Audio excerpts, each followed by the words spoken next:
पश्चात फिर क्या होता है? प्राणानमो भगवते पुरुषाय तुभ्यम।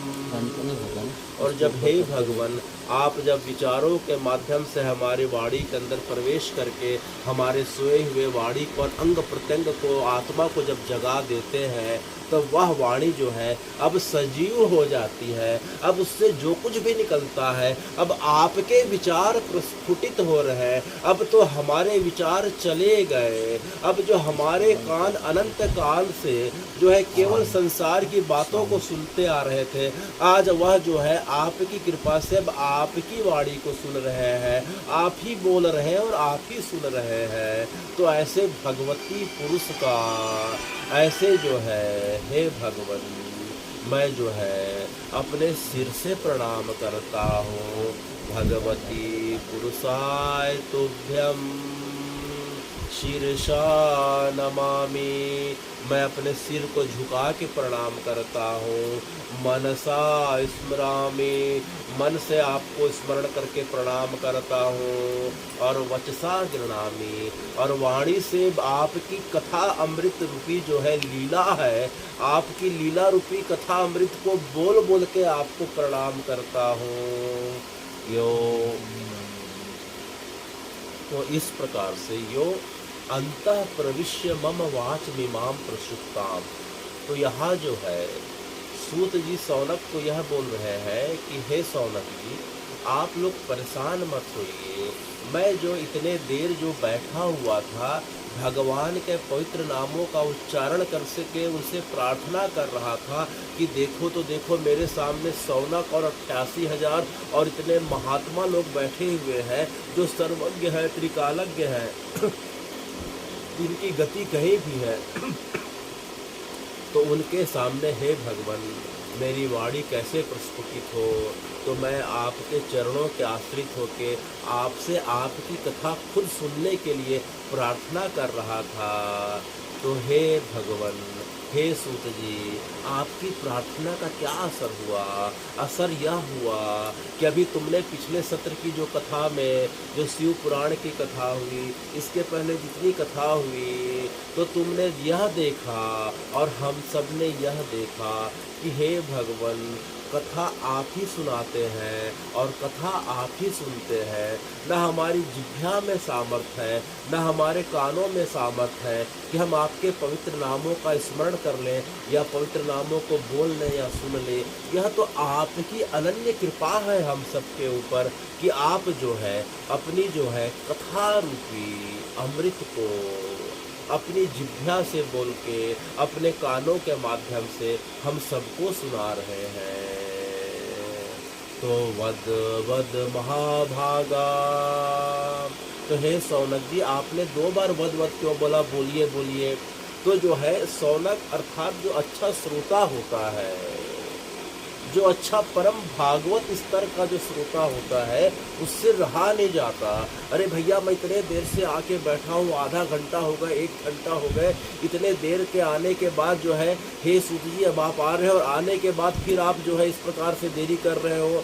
तो जो है उनसे रहा नहीं जाता है। और जैसे उनका मंगलाचरण पूरा होता है सब एक साथ जोर से चिल्ला उठते हैं वद वद महाभागा। अच्छा बोलिए बोलिए। तो क्या बोलिए? तो क्या बोलिए?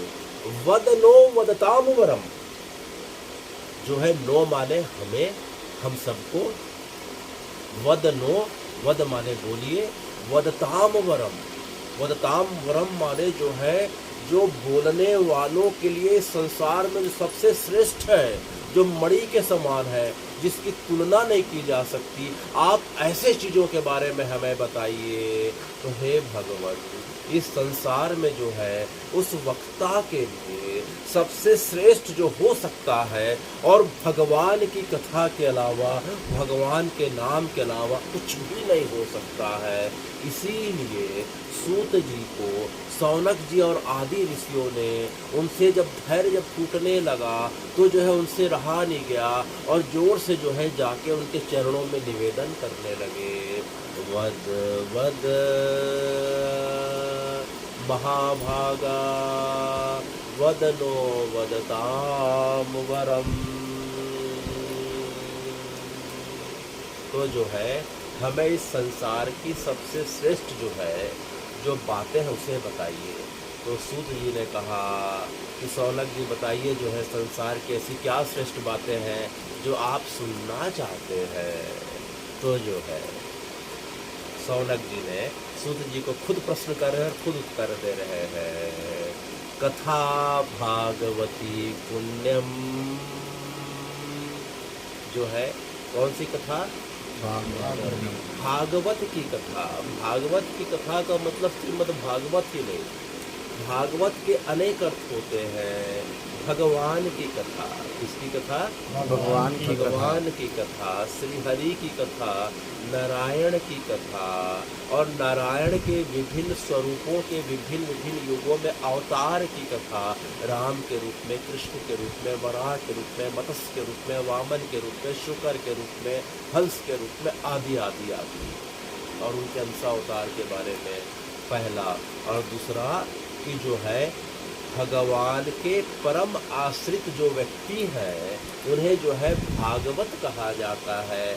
तो भागवत का अर्थ दोनों होता है कि हे सूत जी, हमें आप श्री हरि की कथा और श्री हरि के भक्तों की कथा का वर्णन करिए। उनकी कथा का, उनके भक्तों की कथा का वर्णन करिए। कथा भागवती पुण्यम।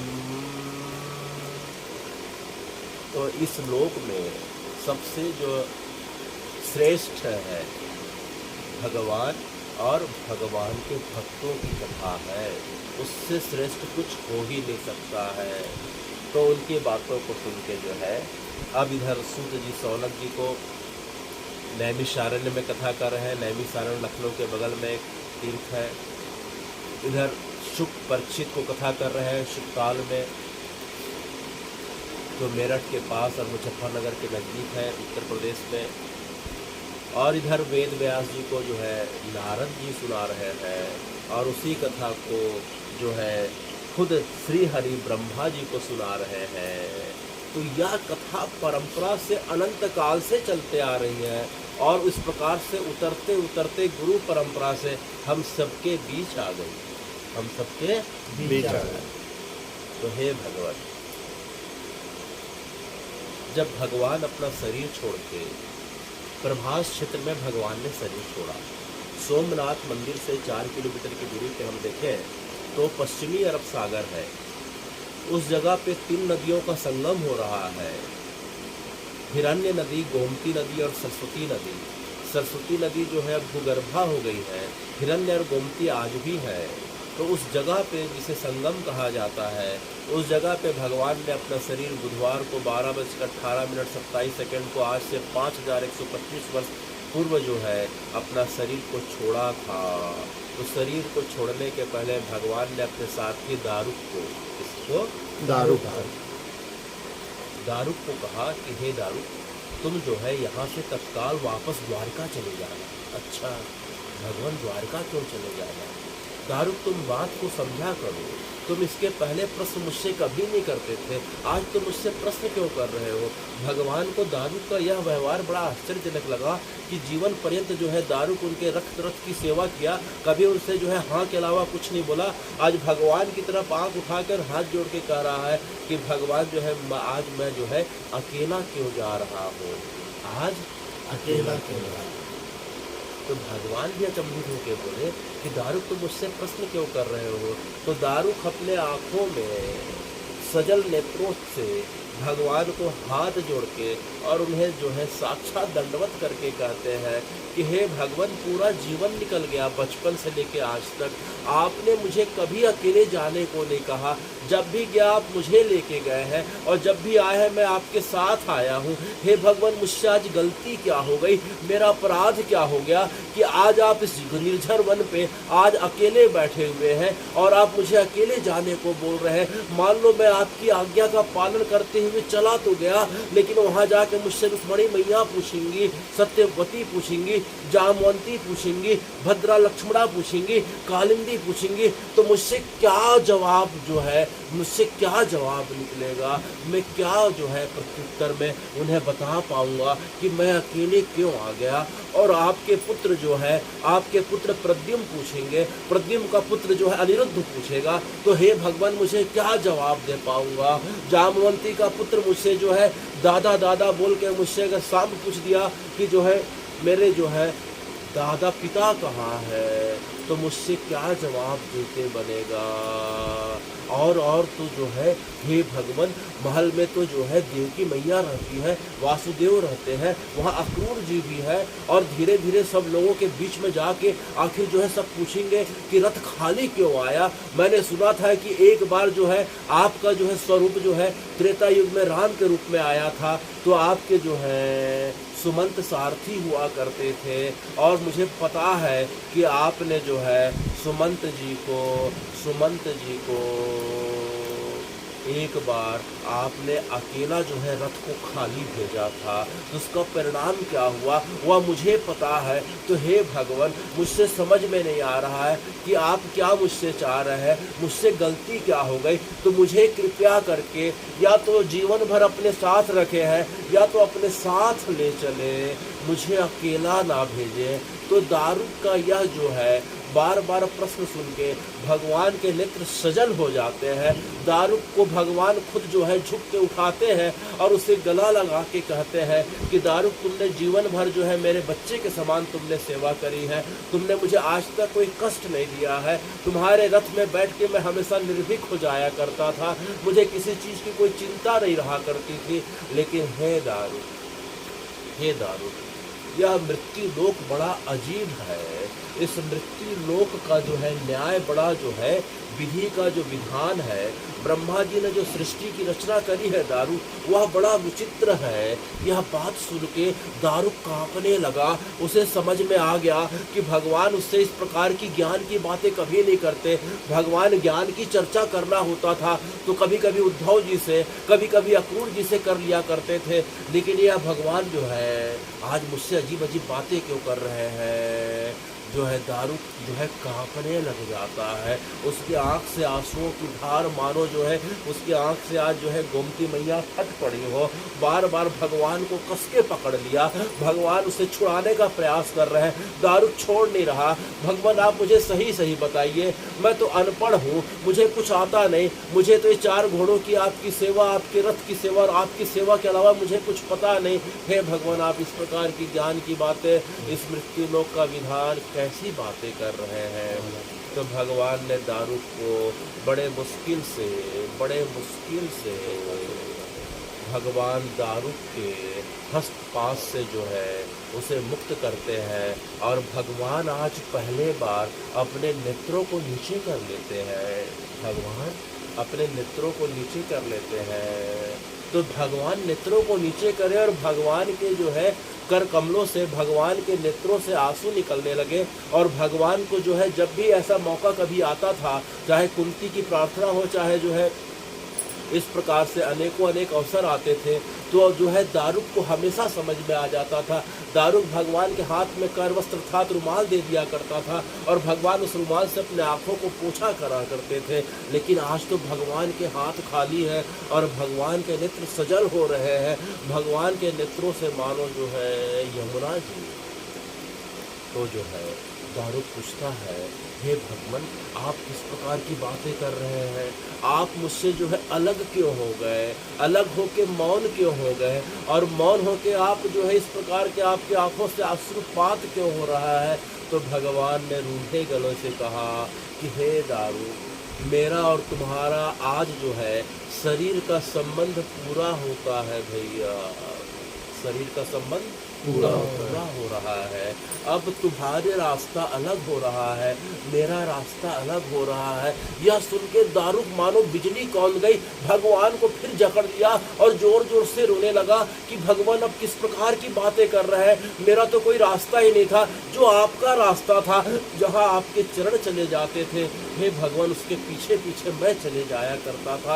आप किस प्रकार से मुझसे भेद कर रहे हैं कि तेरा रास्ता अलग हो गया, मेरा रास्ता अलग हो गया। तो भगवान ने जो है पुनः दारुक को कहा, दारुक किसी को मृत्यु लोक कहते हैं। शरीर की एक निश्चित सीमा होती है, शरीर के संबंधों की भी एक सीमा होती है। आज मेरा जो है समय पूरा हो रहा है, आज मेरा समय पूरा हो रहा है। यह सुनते ही मानो दारुक के कानों में ज्वालामुखी फट गया हो। दारुक जो है बेहोश होके जमीन पे गिर जाता है। भगवान उसे उठा के जो है जल से जो है उसे पुनः होश में लाने का प्रयास करते हैं। दारुक भगवान के श्री चरणों को पकड़ के रोने लग जाता है। उनके चरणों में जो है लिपटी हुई मिट्टी को, उनके रज को माथे पे बार बार लगा के रोने लगता है कि हे भगवान आप किस प्रकार की बातें कर रहे हैं। तो भगवान ने कहा बिल्कुल सही बातें कर रहा हूँ दारुक, देखो अब समय बिल्कुल अब पूरा होने वाला है। दोपहर के अब 12 बज गए। अब ठीक जो है अब मैं 18 मिनट के पश्चात अब शरीर का त्याग कर दूँगा। अब मेरी लीला स्मरण का जो है समय पूरा हो रहा है। यह सुनते ही दारुक से रहा नहीं गया, वह पुनः चेत हो जाता है। भगवान समझ गए कि दारुक के अंदर समान शारीरिक रूप से अगर इसे समझाऊं तो जो है यह मेरे साथ प्राण छोड़ देगा।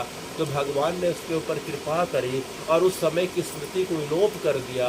और दारुक जब पुनः चैतन्य हुआ तो भगवान जो बताते हैं उसे कुछ होश में नहीं रहता।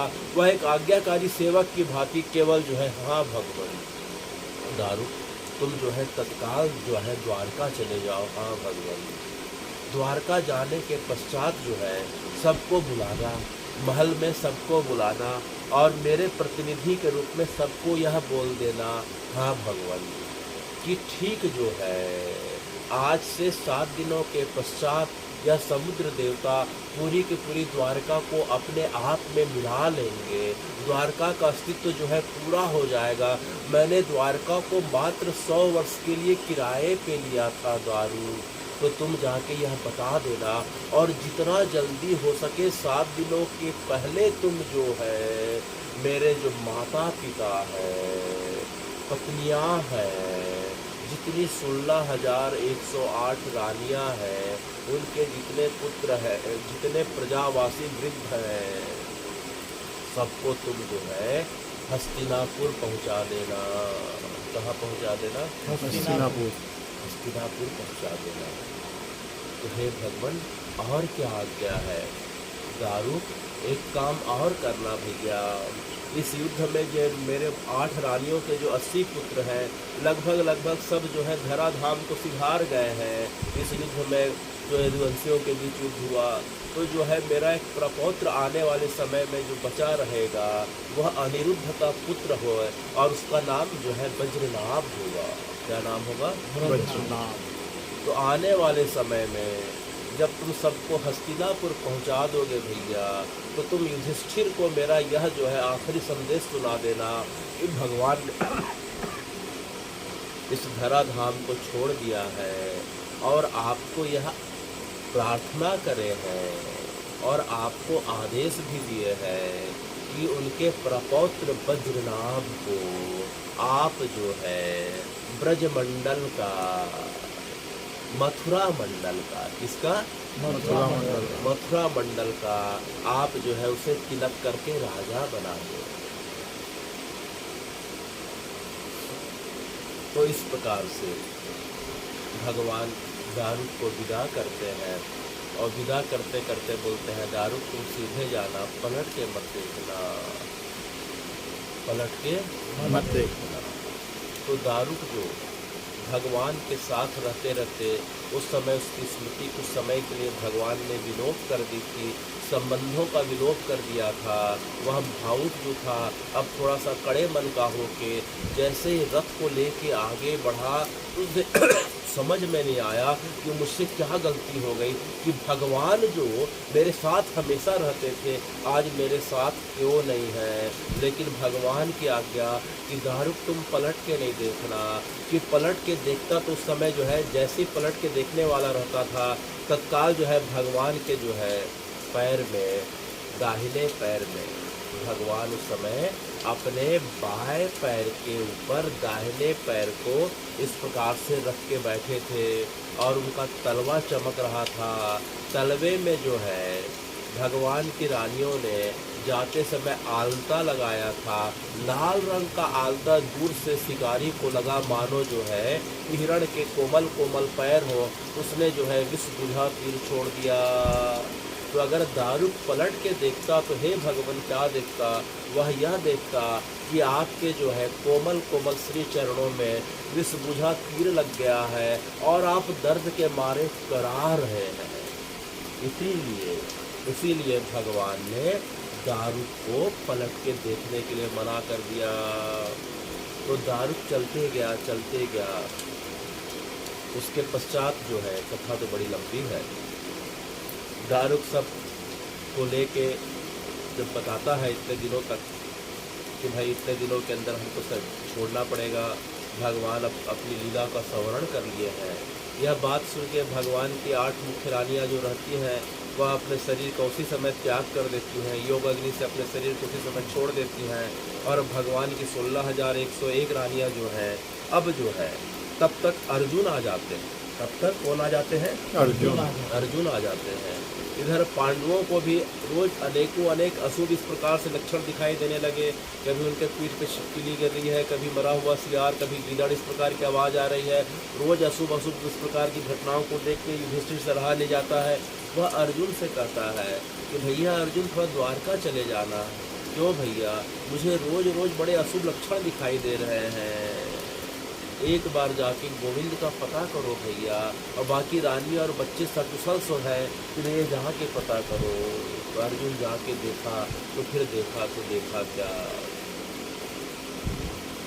तो फिर अर्जुन बड़े बुझे मन से दारुक के साथ भगवान की रानियों को सब वापस लाता है और ब्रजमंडल में, और लाने के पश्चात सबसे पहले हस्तिनापुर लाए जाते हैं।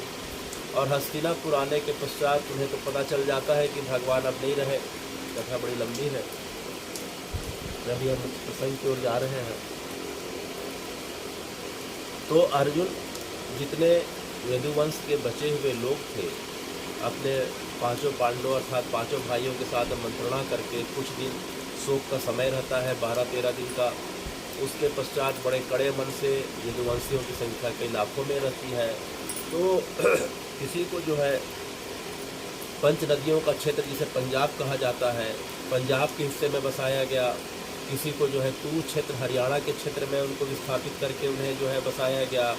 बहुत सारे लोगों को हस्तिनापुर में और दिल्ली के आसपास सबको रखा गया।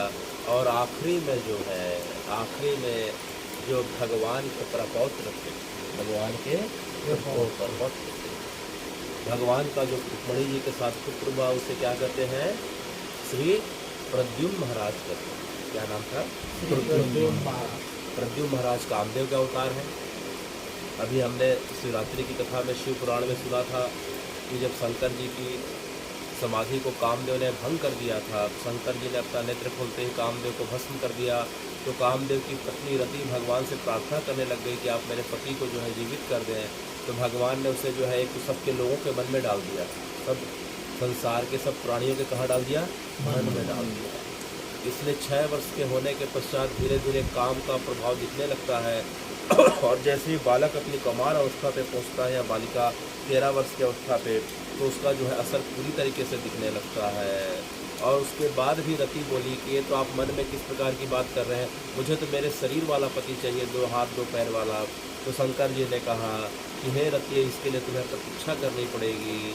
आने वाले समय में श्री हरि का जो अवतार है वह द्वापर में 27वें द्वापर में कृष्ण के रूप में होगा। तो कृष्ण का जो रुक्मिणी के साथ जो पुत्र होगा वही तुम्हारा पति होगा। तो हे भगवान, यह जो प्रद्युम्न महाराज है वह साक्षात कामदेव। कौन है? कामदेव। तो भगवान का रुक्मिणी जी के साथ जो पुत्र हुआ उसे जो है श्री प्रद्युम्न महाराज कहा जाता है।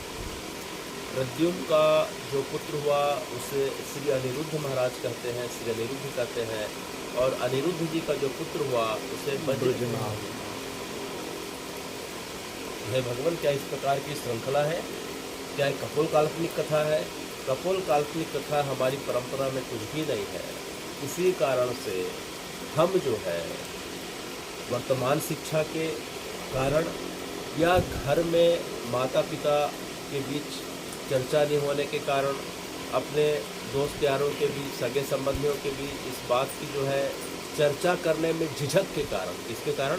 झिझक के कारण हमारे अंदर से भगवान की जो परम जो है भागवती कथा और जो पुण्यदायी कथा है, जो हमारी परंपरा जिससे चल रही है, उसका विलोप होते जा रहा है। इसलिए हमको झिझक लगती है, बाकी कार्यों में झिझक कभी नहीं लगती है। हे भक्त, श्री कृष्ण का जो पुत्र हुआ श्री प्रद्युम्न हुए, श्री प्रद्युम्न के श्री अनिरुद्ध हुए, श्री अनिरुद्ध के जो पुत्र हुए वज्रनाभ हुए, तो वज्रनाभ जब हे भगवत जब आते हैं तो युधिष्ठिर जी और पांचों पांडव मिलकर तय करते हैं कि अब भगवान नहीं रहे तो हमारे रहने का इस धरती पे कोई मतलब नहीं है।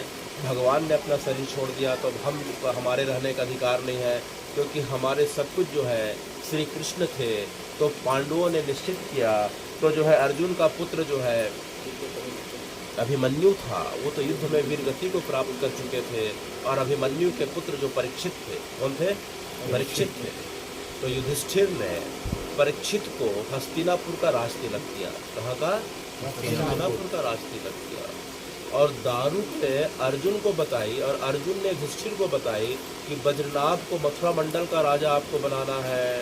तो वज्रनाभ को लेके जाते हैं और मथुरा मंडल का मथुरा लेके जाते हैं, और वहाँ बड़े शुभ मुहूर्त में युधिष्ठिर अपने पुत्र युत्स के हाथों जो है उनका राज तिलक कर देते हैं। तो हे भगवान, वज्रनाभ 16 वर्ष की अवस्था में, कितने वर्ष की अवस्था में? 16 वर्ष की अवस्था में मथुरा मंडल के राजा घोषित हो जाते हैं। वहाँ के राजा मथुरा मंडल के राजा हो जाते हैं वज्रनाभ। तो हे भगवान, वज्रनाभ क्यों पड़ा? इनका नाम वज्रनाभ क्यों पड़ा? जिनकी जो शरीर मन वचन से, जिसका मन केवल और केवल जीवन में कितने सुख आए या दुख आए, परिस्थिति कुछ भी रहे, सम हो या विषम हो, केवल और केवल शरीर मन वचन कर्म से जिसका मन कभी भगवान से हटे ना, अर्थात वज्र के समान दृढ़ हो और कठोर हो, वह व्यक्ति क्या है? वज्रनाभ।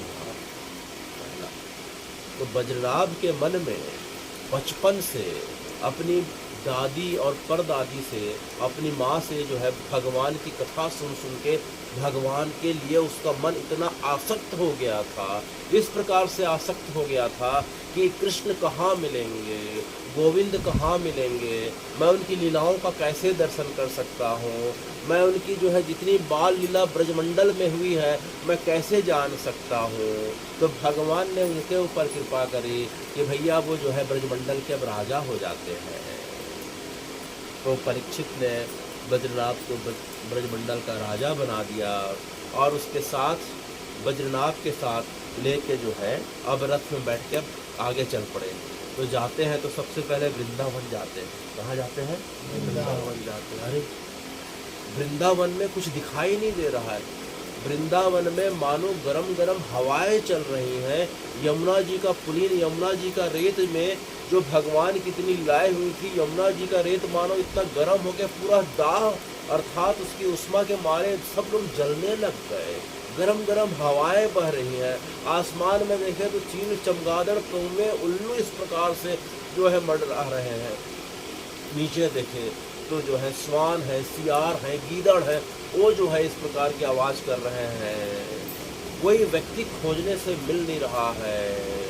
वृंदावन में सब तरफ वो भटके कि हमने भगवान के बारे में इतना सुना था कि भगवान का घर कहाँ होगा, हम भगवान के घर में जाएंगे, नंद बाबा का घर कौन सा है, भगवान ने यहाँ जो है केशी घाट में कौन सी लीला करी, कालिया के लिए कौन सा घाट था कि जहाँ भगवान जो है वह कूद के कालिया का उद्धार करे थे, बंसी बट कहाँ है, वह कदम का पेड़ कहाँ है, उन गोपियों का घर कहाँ है भैया, ललिता विशाखा के घर कहाँ है, उन गोपियों के घर जहाँ भगवान रोज माखन चुराने जाया करते थे, लेकिन वहाँ जंगल और सुनसान और इस प्रकार से उजाड़ के अलावा कुछ दिखाई नहीं दे रहा था।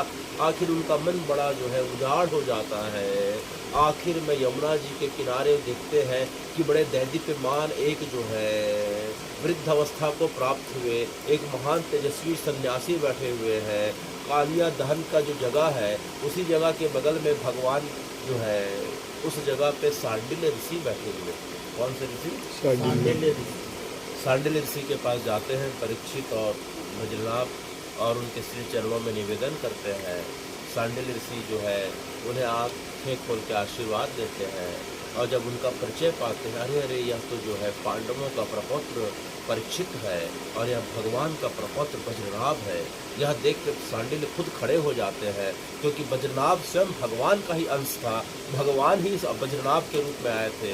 तो जो है सांडिल्य उन्हें देख के खड़े हो जाते हैं और उन्हें बताते हैं कि हे परीक्षित, हे बज्रनाभ, जिस दिन से यह समाचार उद्धव जी ने दिया, वृंदावन में ब्रजमंडल में आके जिस दिन से उद्धव जी ने यह समाचार दिया कि भगवान नहीं रहे, भगवान ने अपनी लीला पूरी कर ली है, वो इस धराधाम को छोड़ के चले गए हैं, तो उसी दिन से ब्रजमंडल के जितने लोग थे, जितने गोप गोपिका थे, लता पताकाएँ थीं, ब्रजमंडल के जितने मोर हिरण थे, जितने पशु पक्षी थे, सब जो है अपने आप को भगवान की लीला में अपने आप को प्रवेश करा गए हैं। अर्थात अब यहाँ कोई नहीं है, कोई सुप्त अवस्था में होगा, कोई भगवान के साथ गोलोक योग अग्नि के माध्यम से चला गया है, अब यह पूरा का पूरा उजाड़ हो गया है। यह देख के उन्हें बड़ा दुख हुआ, यह देख के बड़ा दुख हुआ कि हम जो है भगवान के बारे में इतना सुने थे और कुछ दिखाई नहीं दे रहा है। तो सांडिल्य जी से उन्होंने पूछा कि हे भगवान, भगवान के आदेश से हमने जो है बज्रनाभ का राज तिलक किया है और अब बज्रनाभ क्या ऐसे ही सूखे चले जाएगा, आप कृपा करें, आप तो भगवान के कुलगुरु रहे हैं, आप कृपा करके कुछ हमें बताएं।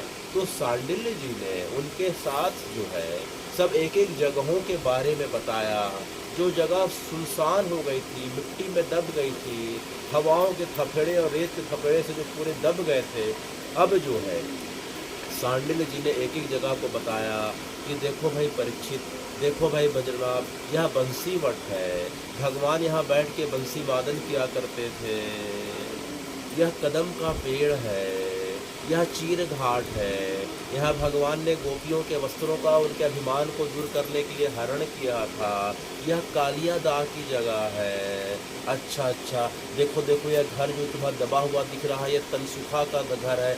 अरे अरे बाएं तरफ देखो, हे भगवान आप इतने जो है इतने उछल क्यों रहे हैं? परीक्षित ने सांडिल्य से पूछा, अरे भैया उछलने की बात है, यह तो घर पेंधा का है। इसका है पेंधा का। वह पेंधा बचपन से पोलियो के कारण लंगड़ा के चलता था, लेकिन लंगड़ाने के पश्चात भी भगवान का उसके प्रति जो प्रेम था वह सब सखाओं से ज़्यादा था, और पेंधा के कारण ही भगवान ने जो है कालिया को उद्धार किया था। और पेंधा जो है, पेंधा को कभी खराब ना लगे कि उसके एक पैर के कारण उसकी शक्ति कम है, चलने की ताकत कम है, तो जब भी कबड्डी का खेल या कुश्ती का खेल होता था तो भगवान पेंधा के हाथ हमेशा गिर जाया करते थे, और पेंधा भगवान की छाती पे खड़ा होकर जोर जोर से उनके कानों को खींच के बार बार यह बोला करता था कि देखो कृष्ण, मैं जीत गया, तुम हार गए। तो भैया यहाँ पेंधा का घर है। अच्छा, यह पेंधा का घर है, मैंने अपनी दादी से बहुत सुना था। तो इस प्रकार से सांडिल्य जी ब्रजमंडल की जो है अधिकांश भगवान की जो लीला स्थली रही है, जिसे ब्रज 84 कोस कहा जाता है।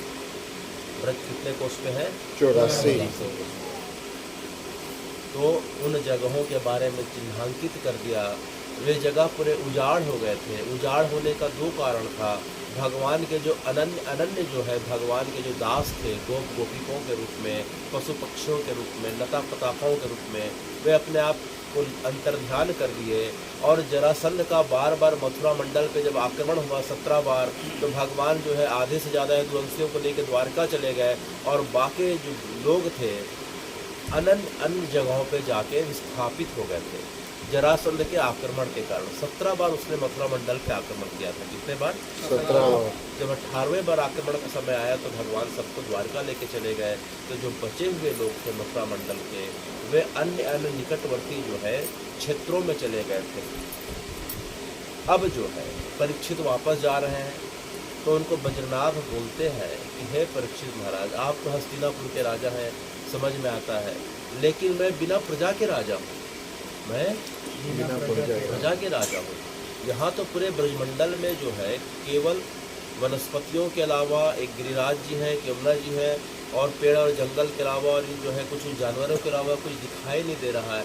तो मैं यहाँ कैसे रह के राज करूँगा, कैसे भगवान की आज्ञा का पालन होगा? तब परीक्षित जी ने कहा कि आप चिंता ना करें। तो परीक्षित जी ने हस्तिनापुर से अनेक व्यापारियों को, स्वर्णकारों को, अनेक प्रकार के उद्यमी व्यवसायियों को, हर वर्णों के लोगों को जो है कहाँ भेज के बसाना प्रारंभ किया? मथुरा में। और मथुरा जब धीरे धीरे भरने लगा, उसके बाद ब्रजमंडल के बाकी क्षेत्रों में उन्हें बसाना प्रारंभ कर दिया। और उन्हें यह मुनादी करवा दी गई कि भगवान के समय जितने लोग ब्रजमंडल को छोड़ के चले गए थे, अब ब्रज पूरी तरीके से सुरक्षित है, सब वापिस आ जाएं, उन्हें रहने का मकान और पूरी हर प्रकार की व्यवस्था और सुविधा दी जाएगी। इस प्रकार से धीरे धीरे कुछ वर्षों में यह ब्रजमंडल धीरे धीरे भरने लग जाता है। और बज्रनाभ भगवान की जितनी भी लीला स्थली हम देखते हैं, भगवान की हम जितनी भी लीला स्थली देखते हैं, हे भगवान, बज्रनाभ ने एक एक गांव का पुनर्निर्माण कराया, एक एक गांव के भगवान की लीला स्थलियों को चिन्हांकित करके वहां भगवान के श्री विग्रहों को बैठाया, वन उपवन का निर्माण किया।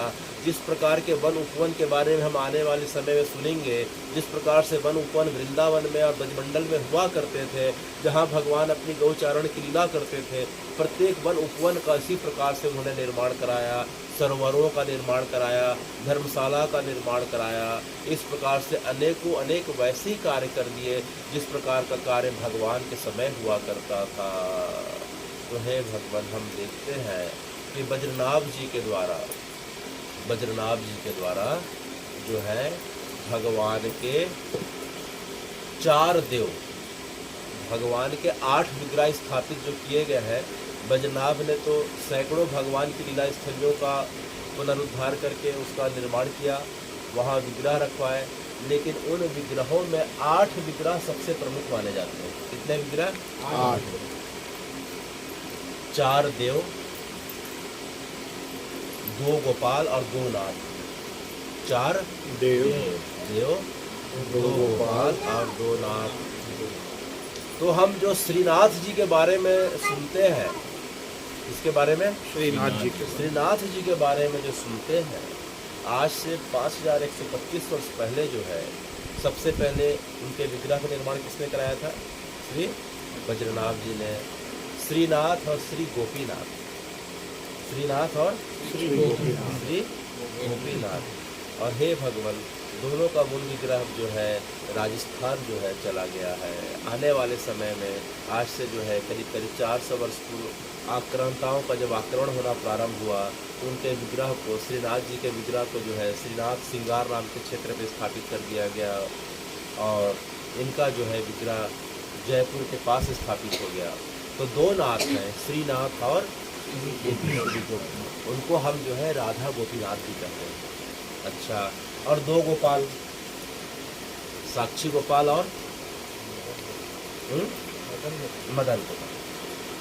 और साक्षी गोपाल है भगवान वर्तमान में पुरी के पास है। कहाँ पधार रहे हैं? पुरी के पास। इसकी भी कथा आने वाले समय में हम सुनेंगे। और 4 देव, कितने देव? 4 देव। गोविंद देव, वृंदावन में गोविंद देव, मथुरा में केशव देव, और गिरिराज जी में हरिदेव, और जो दाऊ जी का स्थान है वहाँ बलदेव है। तो 4 देव हो गए, 2 नाथ हो गए और 2 गोपाल हो गए। तो बज्रनाभ ने जो भगवान की एक एक लीला स्थली का पुनरुद्धार किया, भगवान के समय जैसी व्यवस्था थी वैसी करी, उसके बाद भी उनका मन भर नहीं रहा था। भगवान बज्रनाभ जी का मन भर नहीं रहा था। क्योंकि जो है शरीर मन वचन से जो केवल और केवल भगवान के चरणों का जो है केवल और केवल उसका अनुयायी हो, उसका भक्त हो, उसका जो है सब कार्य कर कर के जो है मन पूरा कैसे भरेगा? तो मन कैसे भरेगा? मन फिर कैसे भरेगा? एक बार मथुरा में यदुवंशियों के यादवों के जो कुल गुरु हैं श्री गर्गाचार्य जी आए। कौन आए? श्री गर्गाचार्य जी। तो गर्गाचार्य जी का उन्होंने इस प्रकार से चरण वंदना करी और उसके पश्चात गर्गाचार्य जी से हाथ जोड़ के सबने कहा, बद्रीनाथ ने और बद्रीनाथ की माता ने, बद्रीनाथ की दादी ने, परदादी ने, सब ने कहा कि जो है हे गर्गाचार्य जी, आप तो भगवान की लीलाओं के, आप तो हमारे जो है बड़े ससुर के, कोई बोली ससुर के, तो कोई बोले हमारे जो है, बद्रीनाथ बोला आप तो हमारे जो है परदादा के, आप एक एक लीलाओं के साक्षी रहे हैं, कृपया करके आप अपने श्रीमुख से हमें जो है भगवान के, हमारे परदादा की लीलाओं के बारे में बताइए। तो गर्गाचार्य ने उन सबके बीच करीब करीब 9 दिनों तक जो कथा सुनाई, जिसमें केवल भगवान की कथा थी, भगवान की लीलाओं की कथा थी, वो जो कथा सुनाई 9 दिनों तक, जिस कथा को सुन के उनके हृदय का ज्वार, उनके साथ जिनकी 16,101 रानियाँ थी, उनका हृदय का ज्वार इतना बढ़ गया कि मानो भगवान के दर्शन ना हो तो ये यमुना जी में कूद के अपने प्राणों का त्याग कर देंगे। तो जिस कथा को सुन के उनके अंदर विरह अग्नि उत्पन्न हो गई थी, उस कथा का नाम जो है गर्ग संहिता है। क्या नाम है? गर्ग संहिता। श्री गर्ग संहिता। केवल और केवल भगवान की शुद्ध लीलाओं का वर्णन श्री गर्गाचार्य जी के द्वारा हुआ और गर्गाचार्य जी के द्वारा वर्णन सुन के सबके हृदय का ताप बढ़ने लगा। अब जो है बद्रीनाथ सोचने लगा कि अब मेरे जीवन का कोई मतलब नहीं, मैंने भगवान की सभी लीलाओं स्थलियों का इस प्रकार से दर्शन कर लिया, तब आने वाले समय पीढ़ियों के लिए मैंने सबका निर्माण करा दिया और तो अब मेरा कार्य पूरा हुआ, अगर भगवान ना मिले तो मेरे जीवन का कोई मतलब नहीं। तो गर्गाचार्य ने उनके भावों को देख के कहा कि हे बद्रीनाथ, भगवान अत्यंत कृपालु है, भगवान अत्यंत दयालु है। अच्छा, आप तो बोलते हैं लेकिन ऐसा सुनते सुनते कितने वर्ष बीत गए, आज तक कृपा नहीं हुई। अच्छा, अरे भाई बद्रीनाथ, भगवान जो है तुम्हारे माध्यम से आने वाले पीढ़ियों के लिए कलयुग के आखिरी तक लोग आते रहें, उन्हें कैसे पता चलता कि मथुरा है, यह वृंदावन है, यह गोकुल है, यह बरसाना है, यह महावन है, यह डींग है, अनेकों अनेक 84 कोस के जो है भगवान के जाने के बाद जो उजड़ गए थे, उन जगहों का निर्माण तुम्हारे हाथों नहीं होता तो फिर कैसे काम होता? क्योंकि मुझे पता है कि भगवान का दर्शन करने के पश्चात तुम सबके अंदर विरह अग्नि इतनी ज़्यादा है कि तुम अपने शरीर को धारण नहीं कर पाओगे। अब जाओ, तुम्हारे ऊपर अब भगवान की कृपा होने वाली है। हे भगवान, कैसी कृपा होने वाली है? तो बोले काम करना, तुम अपनी जितनी माता, बड़ी माता है, सबको लेके रथ में लेके गिरिराज जी के पास चले जाओ। कहाँ चले जाना? गिरिराज जी। श्री गिरिराज जी के पास चले जाना और गिरिराज जी की परिक्रमा 21 किलोमीटर की है और केवल जो है खाली पैर एक सूत के कपड़े से, केवल जिसके हाथ में ढोलक हो, जिसके हाथ में मजीरा हो, जिसके हाथ में ताल हो, केवल और केवल जिसके हाथ में कुछ नहीं हो, केवल भगवान के पवित्र नामों का उच्चारण करते करते केवल गिरिराज जी की परिक्रमा करना भैया, और कुछ बात नहीं करना, कुछ कार्य नहीं करना, न भूख को देखना, न प्यास को देखना। अच्छा, अब गुरु आज्ञा है तो सब जो है बद्रीनाथ सबको लेके जो है गिरिराज जी पहुंच जाते हैं, रथ से सब उतर जाते हैं और गिरिराज जी को देख के उनके मन में भाव आ जाता है, अरे देखो तो भगवान जो है इसी गिरिराज जी को अपने बाएं हाथ की बाएं उंगली के नाखून के अग्रभाग से 7 दिनों तक धारण करके रखे थे इसी मौसम में, यह जो समय चल रहा है। तो यह देख के सबका मन बड़ा भरने लगा और बद्रीनाथ सबको बता रहे हैं कि अब यहाँ जो है भगवान की जो है यह लीला हुई थी, राधा जी का भगवान के साथ इसी जगह पे प्रथम मिलन हुआ था, भगवान जो है अपने सखाओं के साथ इस जगह पे बैठ के रोज प्रसाद पाया करते थे। इस प्रकार से बद्रीनाथ थोड़ा थोड़ा बताते जा रहे हैं और सब जो है हरे राम हरे कृष्ण हरे हरे बोलते हुए संकीर्तन करते हुए 16,101 रानियों के साथ जो है सब बढ़ते जा रहे हैं। तो जो 8 रानियां हैं 16,100 रानियों के साथ जो है इधर बद्रीनाथ जा रहे हैं और जो 8 रानियां वो भगवान के शरीर छोड़ते ही द्वारका में अपना शरीर छोड़ दी थी। तो 16,100 रानी जो है बाणासुर के कब्जे से जो लाई थी अब बद्रीनाथ के साथ चल रही हैं। चलते चलते जो है गिरिराज जी की एक परिक्रमा हो गई, 2 परिक्रमा हो गई। ऐसे कथा बताती है कि कभी जो है किसी काल में जब 7 परिक्रमा हो गई और भगवान की लीलाओं का वर्णन पूरा हो गया तो जो है एक जगह आ रहा है, एक जगह आ रहा है। जैसे ही बद्रीनाथ अपनी माताओं और जो है दादियों को लेके उस जगह पे पहुंचते हैं और भगवान के पवित्र नामों का जोर जोर से उच्चारण होने लगता है तो वहाँ जो झाड़ियाँ थी, वहाँ जो है छोटी छोटी जो झाड़ियाँ थी जिसे लता कहा जाता है, झाड़ियों में हलचल होने लग गई, झाड़ियाँ कांपने लग गई। बाकी झाड़ियाँ आसपास के पेड़ बड़े स्थिर थे, एक झाड़ी बड़े तेजी से हिलने लग गई। देखते देखते भगवान के नाम का पवित्र उच्चारण जो है और जोर से किया जाने लगा और देखते देखते वह झाड़ी जो है एक प्रकाश के रूप में बदल जाती है और देखते देखते वह प्रकाश का पुंज जो है एक जो है मानव में बदल जाता है। यह देख के जो है बद्रीनाथ से रहा नहीं जाता, वे जोर से चिल्लाते हैं कि देखो देखो उद्धव जी आ गए। कौन आ गए? उद्धव जी आ गए।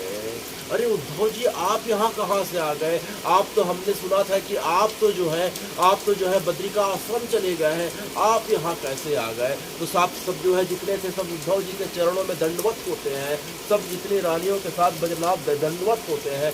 उद्धव जी सबके जो है प्रणाम को स्वीकार करते हैं और उद्धव जी उन्हें बताते हैं कि हे बद्रीनाथ, मैंने भगवान से जो है शरीर छोड़ते समय मैंने जो है भगवान से वरदान मांगा था। भगवान ने तो मुझे आज्ञा दी कि तुम बद्रिका आश्रम में चले जाना। मैंने बोला भगवान शरीर से तो मैं बद्रिका आश्रम में जरूर चले जाऊंगा, लेकिन जो है अगर आप मेरी भक्ति से प्रसन्न है तो मुझे भी एक वर दीजिए। तो क्या वर चाहिए उद्धव? तो मैंने भगवान से हाथ जोड़ के प्रभास क्षेत्र में जिस जगह पे भगवान ने शरीर छोड़ा था भगवान से यह वरदान मांगा कि हे भगवान, मुझे जो है गिरिराज जी की तलहटी का लता पताका बना देना। क्या बना देना? लता बना देना, छोटा सा झाड़ी या पेड़ बना देना। तो भगवान को बड़ा आश्चर्य हुआ कि उद्धव जी आप किस प्रकार की बातें कर रहे हैं? मुझसे संसार का वैभव मान लीजिए, सुख मान लीजिए, इस मानव शरीर को अनंत काल तक जीवित रहने का वरदान मांग लीजिए, ये किस प्रकार की बातें कर रहे हैं? तो उद्धव जी ने कहा कि मैंने भगवान से जो है मना कर दिया। तो भगवान ने पूछा ठीक है भैया, तुम जो है लता बन जाना अर्थात छोटी झाड़ी बन जाना गिरिराज जी की तलहटी में, लेकिन कारण तो बताओ कि तुम झाड़ी बनना क्यों चाहते हो? तो गिरिराज जी के नीचे जो है उद्धव जी जो आज प्रकट हुए हैं हम सबको बता रहे हैं कि मैंने भगवान को बताया बद्रीनाथ कि जब आपके पवित्र नाम का उच्चारण करते करते जब आपके भक्त अनंत काल तक इस गिरिराज जी की परिक्रमा को करके निकलेंगे तो उनके चरणों से उठी धूल मेरे माथे पे पड़ेगी। यह धूल कोई साधारण धूल नहीं, एक तो इस धूल में जो है आपके रज आपके चरण कमल पड़े हैं और ऊपर से आपके जो है परम भागवत आपके जो भक्त जो है जिसको आप अनंत जन्मों का जब पुण्य का उदय होता है तो आप गिरिराज की परिक्रमा का अवसर देते हैं। तो ऐसे परम भागवत लोग जो भाव के पवित्र नामों को उच्चारण करते हुए यहाँ से गुजरेंगे, यहाँ से जब प्रवेश के बाद आगे बढ़ेंगे तो उनके चरणों से उठी धूल मेरे माथे पे पड़ेगी। तो हे भगवान, वह चरण रज जो है मेरे लिए संसार के अन्य सभी सुखों से सबसे श्रेष्ठ होगी। मुझे कुछ भी नहीं चाहिए, ये बस आपके चरणों का रज चाहिए और आपके परम भागवतों का चरणों का रज चाहिए और कुछ भी नहीं चाहिए। इसलिए आप मुझे गिरिराज जी की तलहटी का जो है एक छोटा सा लता पेड़ झाड़ी बना देना। तो आज जो है आज बद्रीनाथ जी की भक्ति और सभी उनकी माँ, बड़ी माँ, दादी, परदादी की भक्ति इतनी प्रबल थी उनकी विरह अग्नि इतनी प्रबल हो गई थी कि अब उनकी विरह अग्नि से लता के रूप में जो उद्धव विराजमान थे आज पिघल गए, आज पिघल गए और अपने मूल स्वरूप में आ गए। जिस प्रकार से बर्फ पिघलता है तो पानी बन जाता है, बर्फ का मूल स्वरूप जल है, उसी प्रकार से उद्धव जी का मूल स्वरूप तो शरीर भक्त का था, आज जो है इनके विरह अग्नि के कारण जो है अपने मूल स्वरूप में आज वापिस आ जाते हैं। और फिर उद्धव जी ने जो है इन सबको भगवान की परम कल्याणकारी जो है कथा सुनाई। तो यह जो सौनक जी सूत से पूछ रहे हैं, वद वद महाभागा वदनो वदताम वरम, तो यही बजनाभ जो है अब उद्धव जी से बोल रहे हैं, उद्धव जी हमें जो है भगवान की कुछ लीलाओं के बारे में बताइए। तो जो उद्धव जी कुछ भगवान के बारे में सोच के जैसे ही ध्यान कर रहे हैं तो बजनाभ से रहा नहीं जाता, उनके चरणों में आके बैठ जाते हैं, उन्हें हिलाते हैं। बजनाभ जी के चरणों की इस प्रकार से जो हिलाते डुलाते देख के उद्धव जी के मन में कुछ प्रभाव नहीं पड़ता, तो उनके कंधे को हिलाते हैं, उनके सिर को हिलाते हैं। इस प्रकार से उन्हें हिलाते हुए पूछते हैं, वद वद महाभागा वदनो वदताम वरम, कि है उद्धव जी जो है अब आप देरी मत करिए, अब आप देरी मत कीजिए।